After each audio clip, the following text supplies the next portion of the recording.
एक दफा का जिक्र है। बशीर नाम का एक आदमी था जो अपने गधे पर हद से ज्यादा जुल्म करता था। रोज उस पर जरूरत से ज्यादा बोझ डालना, खाने में कंजूसी करना और थोड़ी सी सुस्ती पर लाठी बरसाना बशीर की आदत बन चुकी थी। गधा बेजुबान था, सब कुछ चुपचाप बर्दाश्त करता रहा।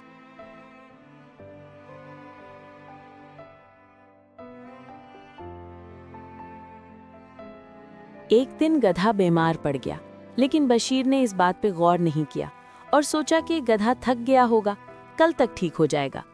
अगले दिन गधा अपने पाँव पे खड़ा नहीं हो पा रहा था। बशीर ने सोचा, चलो आज का दिन तो काम लेते हैं, कल देखेंगे इसका क्या करना है। वो फिर बाजार गया और गधे पे बहुत ज्यादा लादा। गर्मी बहुत ज्यादा थी, गधा धूप में बेहाल खड़ा था।